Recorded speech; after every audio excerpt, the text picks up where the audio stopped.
بسم الله الرحمن الرحیم. نن زموږ د ارشاد الصرف سبق نمبر 84 دی او قانون نمبر 17 دی. ولسم قانون به وایو ان شاء الله. د ثلاثي مجرد قوانین شروع دي. نن به موږ د اسم ظرف قانون وایو. اسم ظرف څه ته وایي؟ یعنی ظرف چې دی دا د دوو قسمونو لپاره راځي. یا به اسم ظرف مکان وي، مکان ځای ته وایي. اسم ظرف مکان یعنی ځای، یا اسم ظرف زمان یعنی وخت. نو د وخت دپاره هم راځي، د ځای دپاره هم راځي. لکه اوس جومات دی، جومات د سجدې کولو ځای دی، نو هغې ته مسجد وایي. ٹھیک شو جی. دغه شان نور داسې دغه شو دی، نور د مشرق طرف نه راخیږي نو هغې ته مشرق وایي. مشرق معنا د راختلو ځای، او یعنی مغرب طرف ته کوزیږي نو مغرب معنا د غورځېدلو ځای، د پټېدلو ځای. نو دغې ته دا ظرف مکان دی، مکان. ٹھیک شو جی. اوس ګورئ مونږ د اسم ظرف قانون وایو. د دې قانون خلاصه دا ده، د دې قانون خلاصه دا ده چې په ثلاثي مجرد ابوابو کې ګورئ، یو ثلاثي مجرد دی، یو ثلاثي مزید فی دی، یو رباعي مجرد دی، یو رباعي مزید فی دی. ثلاثي مجرد چې د فعل ماضي په اوله صیغه کې صرف 3 حروف زیاتی پکې یو هم نه وي، هغې ته ثلاثي مجرد وایي. ټیک شوه. نو چې په ثلاثي مجرد ابوابو کې، ثلاثي مجرد ابوابو کې با اسم ظرف د صحیح، محموز، اجوف. د صحیح تعریف هم مونږ کړی دی، د محموز هم کړی دی، د اجوف تعریف هم کړی دی. دا ټول مونږ تعریفونه کړي دي په مقدمه کې. نو د ثلاثي مجرد ابواب کې به اسم ظرف د صحیح چې کوم صیغې دي، د محموز صیغې او د اجوف صیغونه چې مضارع مکسور العین وي، یعنی چې مضارع کې د عین کلمه نه د عین کلمه هغې باندې زیر وي. مکسور العین معنی چې عین کلمې باندې زیر وي، یعنی عین کلمې باندې کسره وي، زیر وي. ټیک شوه. د مفعلون په وزن راځي. واورئ یو ځل بیا. اسم ظرف چې دی که نه د ثلاثي مجرد ابوابونه، که د صحیح صیغې وي، که د محموز صیغې وي، که د اجوف صیغې وي، خو چې مضارع مکسور العین وي، یعنی عین کلمې باندې زیر وي، عین کلمې لاندې څه زیر وي، نو د مفعلون په وزن به اسم ظرف راځي. چې د صحیح، محموز او اجوف چې د ثلاثي مجرد ابواب وي، د ثلاثي مجرد ابواب وي او عین کلمې باندې زیر وي، عین کلمې زیر والا وي، نو اسم ظرف به د مفعلون په وزن راځي. اسم ضرب به د مفعلون په وزن راځي. لکه مضربون، مضربون. ضرب یضرب دی، یضری، ری را ری عین کلمه ده، په دې باندې زیر دی. نو اوس په موږ سره د دې یعنی اسم ظرف راځي مضرب. مضرب معنا د وخلو ځای، کوم ځای کې چې وخل کېږي هغه ځای ته وایي. او د مثال د ثلاثي مجرد ابوابونه، چې مثال کله د ثلاثي مجرد ابوابونه راځي که نه، مثال هغې صیغې ته وایي چې د هغې فا کلمه هغې کې حرف علت وي، هغې ته مثال وایي. او د مثال چې د ثلاثي مجرد ابوابونه وي نو د هغې نه به مطلقا د مفعلون په وزن راځي. مطلقا مطلب دا دی که هغه عین کلمې باندې زبر وي، که عین کلمې باندې زیر وي، که عین کلمې باندې پیش وي. خو چې دا مثال د ثلاثي مجرد ابوابونه وي که نه، نو د دې مثال نه به اسم ظرف د مفعلون په وزن راځي. بیا یو ځل واورئ. د صحیح، محموز او اجوف چې کله دا د ثلاثي مجرد ابوابونه وي که نه، ثلاثي مجرد ابوابونه، او د دې عین کلمې لاندې زیر وي، نو بیا به د مفعلون په وزن راځي. او د مثال نه به مثال چې کومه صیغه ده که نه، د مثال صیغه که هغې کې عین کلمې باندې زبر وي، که زیر وي، که پیش وي، په دې کې دا قید نشته، دا پابندي پکې نشته چې یاره دا مثال بم چې عین کلمې زیر وي، نه، دا خبره په دې کې نشته.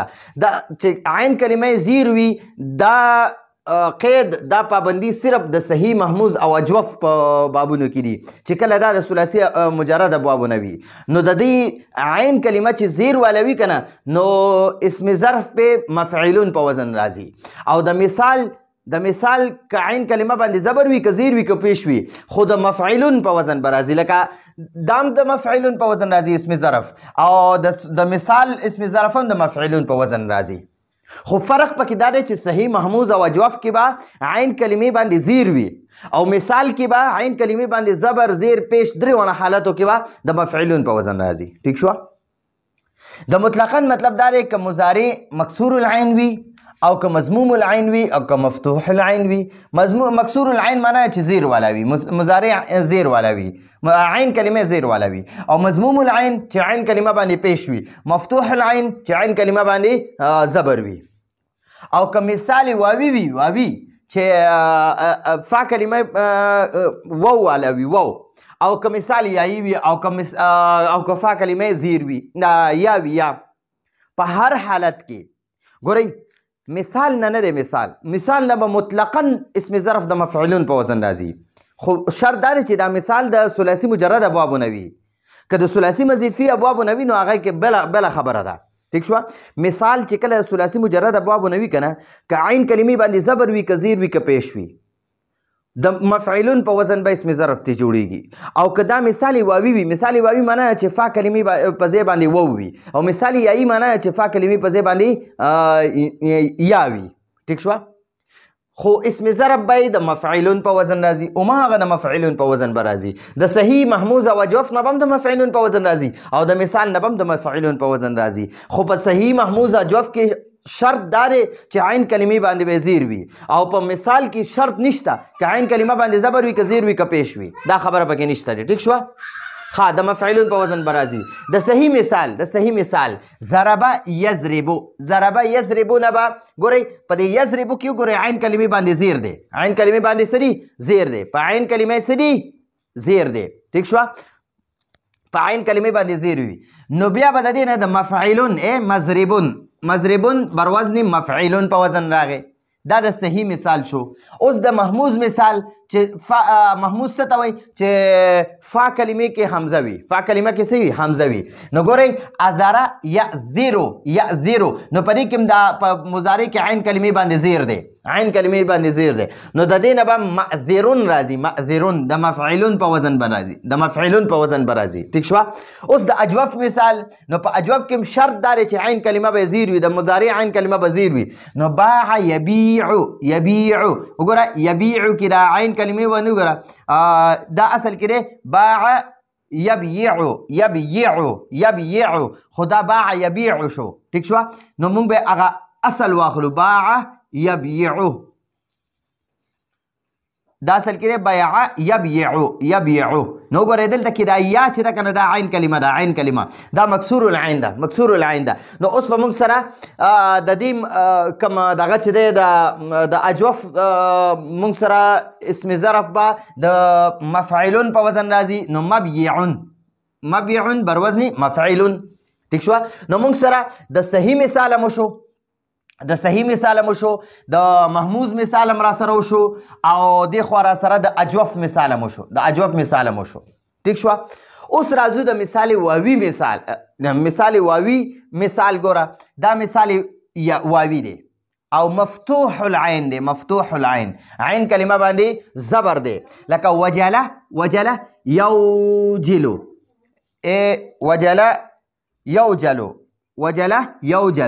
وجله یوجلو، نو عین کلمه باندې ګوره زبر دی. ٹھیک شوه؟ نو اوس به موږ څه کوو چې د دې نه به چې کوم اسم ظرف دی نو موجلون مفعلون په وزن به راځي، مفعلون په وزن باندې. ٹھیک شوه؟ اوس مثال یایی مکسور العین چې یا کلمه باندې به زیر وي. نو یسره ییسرو، ییسرو کې ګوره سین عین کلمه ده په دې باندې زیر دی. نو دلته کې دلته اوس وګورئ د دې نه به هم د مفعلون په وزن راځي، لکه میسرون بر وزن مفعلون، میسرون بر وزن مفعلون. او د مثال واوی مکسور العین چې عین کلمه باندې زیر وي، مکسور العین چې عین کلمه باندې زیر وي. نو وعده یعیدو، وعده وګورئ دا مثال واوی دی، یعیدو په دې یعیدو کې دا عین کلمه باندې زیر دی. ٹھیک شوه؟ نو دې نه به موږ سره راشي وعده، دا اصل کې دی وعده یوعدو، وعده یوعدو. نو موږ بیا هغه اصل ولیکو، دې کې تعلیلات شوي دي خو موږ بیا اصل ولیکو. وعده یوعدو، یوعدو،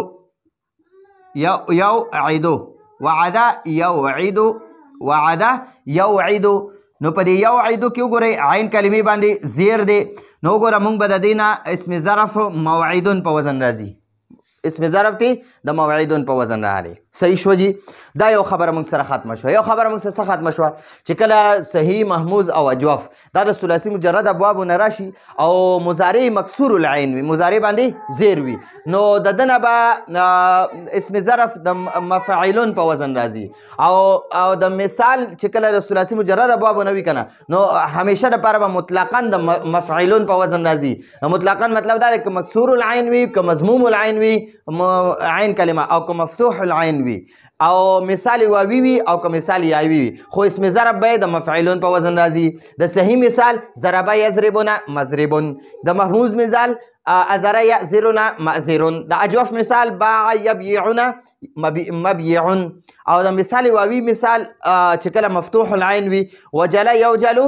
نه موجلون شو او د مثال یایی مکسور العین مثال یسرا ییسرو یسرا ییسرون میسرون او د مثال واوی مکسور العین مثال وعد یوعد وعد یوعدون موعدون شو دا موږ سره اسم ظرف شو اوس ګورئ او په ثلاثي مجرد ابوابو کې په ثلاثي مجرد ابوابو کې به اسم ظرف په ثلاثي مجرد ابوابو کې به اسم ظرف د صحیح محموز او د اجوف نه چې مضارع مکسور العین نه وي مکسور العین نه وي چې مضارع مکسور العین نه وي یا به مفتوح العین وي یا به مضموم العین وي مفتوح العین یا مضموم العین ٹھیک شوه مفتوح العین یا مضموم العین وي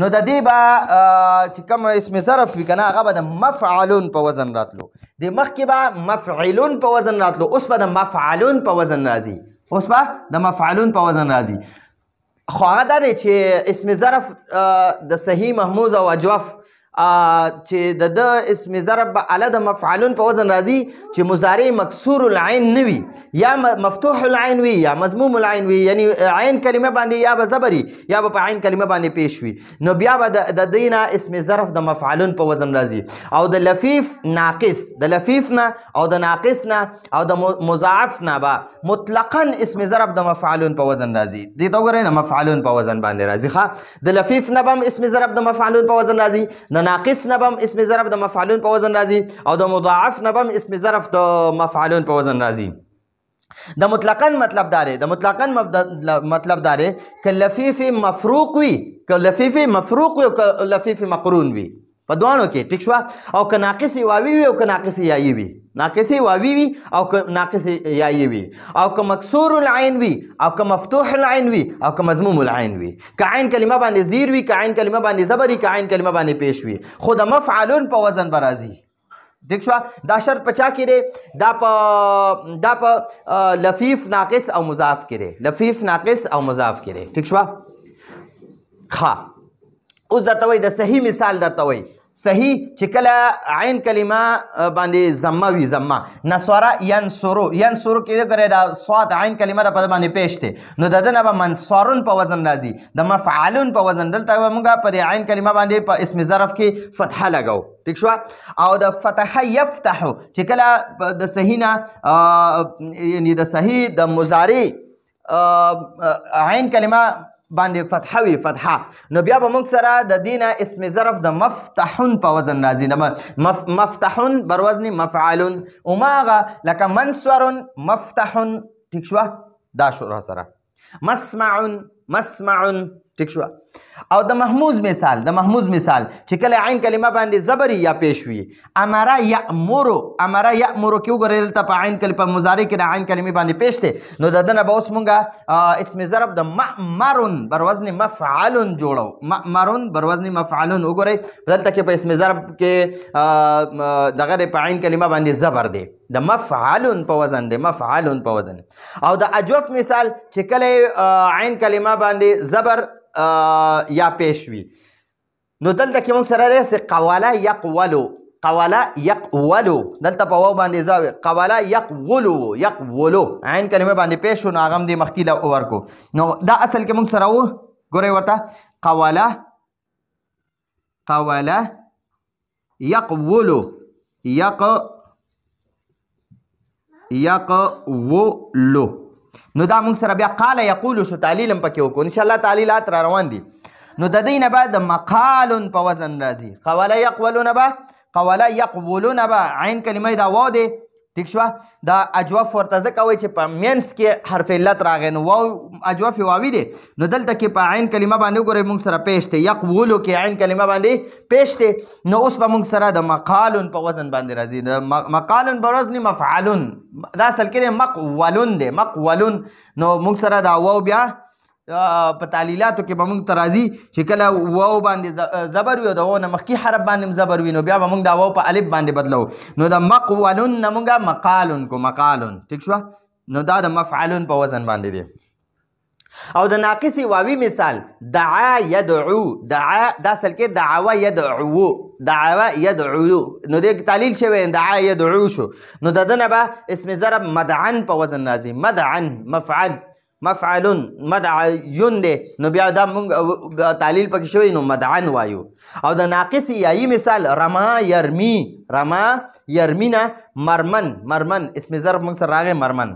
او د لفیف مقرون مثال طوا، اصل کې دا طوایا، طوایا. نو واو او یا دواړه یو بل سره نږدې نږدې راغله، یو بل سره راغلل، نو ځکه ورته لفیف مقرون وایي. لفیف هغه صیغې ته وایي چې په هغې کې دوه حرف علت راشي. نو که یو بل پسې راشي که نه نو هغې ته لفیف مقرون وایي، مقرون. او که یو بل نه جدا راشي منځ کې پکې یو بل حرف وي نو هغې ته لفیف مفروق وایي، ټیک شوه. نو دا طوا یطوي، دا اصل کې طوایا یطویو، ټیک شوه. نو دا مونږ وایو طوا یطوي. نو دې نه به مطون په وزن راځي، مطون، ټیک شوه. او مخکې ګورئ او د غیر ثلاثي اوس او لفیف مفروق مثال، د لفیف مفروق مثال وقا، دا اصل کې وقایا. نو وقا یقی، وقا یقینا موقن شو موږ سره. اسم ضرب به راځي موقن، اسم ضرب بس راځي موقن. او د مضاعف مثال، د مضاعف مثال، ٹھیک شوه، مضاعف مثال مد یمدو، دا اصل کې مدد یمددو، مدد یمددو نه به موږ سره اسم ظرف راځي ممدن، ممدن. نو چې په اصل کې ممددون دی، اصل کې څه شی ممددون و، ٹھیک شوه. دا خو موږ سره دا خبرې ختمې شوې. اوس وایي د غیر ثلاثي مجرد، د غیر ثلاثي مجرد نه مراد یعنی ثلاثي مزید فی، رباعي مجرد او رباعي مزید فی. ابواب نه به اسم ظرف هم د هغه باب د اسم مفعول په وزن راځي، ټیک شوه. د ثلاثي مجرد نه به د مفعلون یا د مفعلون په وزن راځي، د مفعلون یا د مفعلون په وزن راځي. او ثلاثي مزید فی، رباعي مجرد او رباعي مزید فی، د دې ابوابو نه به هم د دغه ابوابو چې کوم اسم ظرف جوړ شي کنه، اسم مفعول، هماغه اسم مفعول اسم ظرف هم وي. د ثلاثي مزید فی، د رباعي مجرد او رباعي مزید فی، د دې ابوابو نه چې کوم مونږه اسم مفعول جوړ کو کنه هغه اسم مفعول هم وي. که اسم مفعول استعمالي نو اسم مفعول به وي، او که اسم ظرف استعمالي نو اسم ظرف به وي، ټیک شو جی. نو لکه ګورئ اجتنب یجتنبو، دا ثلاثي مزید فی باب دی. اجتنب یجتنبون، مجتنبون نه دی، مجتنبون. مجتنبون اسم مفعول هم که استعمالي کنه نو اسم مفعول دی، او که ته اسم ظرف استعمالي نو اسم ظرف دی، ٹھیک شو. نو اسم مفعول او اسم ظرف دا دواړه راځي د ثلاثي مزید فی نه. او اکرم یکرمو، اکرم یکرمم دا ثلاثي مزید فی باب دی. د ده نه به مکرمون نه دی، مکرمون. مکرمون معنا د اکرام کولو والا، دا اسم فاعل شو چې کله په زیر عین کلمې باندې زیر وي، مکرمون. او که مکرمون وی کنه چې چا احترام کیږي هغه تم وی، او کم ځای کې چې احترام کیږي نو هغه تم وی، ځکه دا ثلاثي مزید فی ابوابونه اسم ظرف جوړ شو. نو دا اسم ظرف هم دی، اسم مفعول هم دی. او دحرج یدحرجنا، مدحرجون شو، دحرج یدحرجو، دحرج یدحرجو دا رباعي مجرد باب دی. نو دحرج یدحرجون موږ سره مدحرجون چې دی کنه دا اسم ظرف هم دی، مدحرجون او اسم مفعول هم دی، دا دوانه شو، ټیک شو. کته اسم مفعول استعمالي نو هم دقه مدحرجون به استعمالي، او کته وی چې نه زه اسم ظرف استعمالوم نو بیا به هم دقه مدحرجون اسم ظرف هم وي، ټیک شو. نو دا زموږ سره د ظرف قانون، ظرف قانون کې مونږ دا خبره وکړه. یو ځل یې ته خلاصه مختصر ووایم چې صحیح محموز او اجوف دا چې کله ثلاثي مجرد ابواب نوي او عین کلمې باندې زیر وي نو بیا به د دوی نه اسم ظرف د مفعلون په وزن راځي، ٹھیک شو. او مثال چې کله د ثلاثي مجرد ابواب ناراضي کنه نو که د عین کلمه باندې زبر وي که عین کلمې باندې زیر وي او که عین کلمې باندې پیش وي او که مثال واوي وي او که مثال یایي وي خو د ده نه به د مفعلون په وزن راځي د صحیح محموز او اجوف نه به هم د مفعلون په وزن راځي خو هغې کې شرط دا چې عین کلمې باندې به زیر وي او مثال چې کله ثلاثي مجرد باب نه وي نو هغې کې شرط نشته که عین کلمې باندې زبر وي که زیر وي که پیش وي د مفعلون په وزن به راځي یو خبره شوه دویمه خبره بیا هم پکې را مثالونه ولیکل دا تاسو لیده اوس دویمه خبره چې کله اسم ظرف د صحیح محموز او اجوف بابونو نه راځي او مضارع مکسور العین نه وي مضارع مکسور العین نه وي یعنی مضارع باندې یا مفتوح العین وي عین کلمې باندې زبر وي یا مضموم العین وي عین کلمې باندې پیش وي ٹھیک شو یا به مفتوح العین وي چې عین کلمه باندې به فتحه وي زبر وي یا به مضموم العین وي چې عین کلمه باندې ضمه وي پیش وي ٹھیک شو نو په دې دوه حالتو کې به د مفعلون په وزن راځي د صحیح نه هم د مفعلون په وزن راځي خو شرط دا چې عین کلمه باندې زبر یا پیش وي او د محموز نه هم همدغه شانتې راځي د مفعلون په وزن شرط پکې دغه دی او د اجوف نه هم شرط دغه دی چې عین کلمه باندې زبر یا پیش وي زیر والا کوي نو هغې نه به د مفعلون په وزن راځي خو چې کله عین کلمه باندې زبر یا پیش وي که نه نو بیا به د مفعلون په وزن اسم ظرف راځي ٹھیک شو او د لفیف ناقص او مضاعف نه دی د دې نه به مطلقا اسم ظرف د مفعلون په وزن راځي مطلقا مطلب دا دی چې که لفیف مفروق وي او که لفیف مقرون وي که ناقص واوي وي او که ناقص یایي وي او که عین کلمې باندې زیر وي او که عین کلمه باندې زبر وي او که عین کلمې باندې پیش وي خو د مفعلون په وزن به مطلقا راځي مکمل به د مطلقا د مفعلون په وزن راځي مکمل به د مفعلون په وزن راځي ٹھیک شو د لفیف ناقص او مضاعف په دې کې شرط نشته په صحیح محموز او اجوف کې شرط شته چې عین کلمې باندې به زبر یا پیش وي ٹھیک شو نو بیا به د مفعلون په وزن راځي او په لفیف ناقص او مضاعف کې شرط نشته که عین کلمې باندې زیر وي که زبر وي که پیش وي خو د مفعلون په وزن به راځي ٹھیک شو بیا د هغې مثالونه هم دا دي ورکړه او درېیمه خبره او وایي د غیر ثلاثي مجرد مطلب دا دی که ثلاثي مزید فی وي که رباعي مجرد وي که رباعي مزید فی وي د دې نه که ته کلم د دې نه چې کلم ته اسم ظرف جوړی که نه نو د دقې باب د ثلاثي مزید فی نه که ته اسم ظرف جوړی که نه نو کوم چې د دقې ثلاثي مزید فی اسم مفعول دی که نه هماغه اسم ظرف هم دی که د رباعي مجرد نه اسم ظرف جوړول غواړي نو د رباعي مجرد چې کوم اسم مفعول وي که نه هماغه اسم ظرف هم وي که د رباعي مزید فی نه ته اسم ظرف جوړول غواړي نو اوس د هغې چې کوم د ثلاثي مزید د رباعي مزید فی چې کوم اسم مفعول وي هماغه اسم ظرف هم وي ٹھیک شو ما مثالونه ولیکل اجتنب یجتنبون مجتنبون نو دا مجتنبون اسم ظرف استعمالی خو اسم ظرف دی او که اسم مفعول استعمالی نو اسم مفعول دی اکرم یکرمون مکرمون او دغه شان دحرج یدحرجون مدحرجون نو دا مکرمون که اسم ظرف استعمالی نو اسم ظرف دی او که اسم مفعول استعمالی اسم مفعول دی او مدحرجون د رباعي مجرد بابو نه دی که دا ته اسم مفعول استعمالی خو اسم مفعول دی او که اسم ظرف استعمالی نو اسم ظرف دی دا درې خبرې وي تفصیل هم پکې لږ ډېر وکړو مثالونه هم پکې ولیکل د هر یوې صیغې مو لیکل د صحیح محموز اجوف مو لیکل بیا د مثال مو لیکه بیا مو ورسره داسې عین کلمې چې مکسور العین وي نو هغې باندې بحث وکړو بیا چې عین کلمه مکسور مفتوح العين یا مضموم العين وي په هغې هم بحث وکړو په لفیف ناقص او اجوف باندې بحث وکړو نو دا زمونږ د نن ورځې درس و راتلونکي درس پورې اجازه غواړو هذا هو المرام والله اعلم بحقیقة الكلام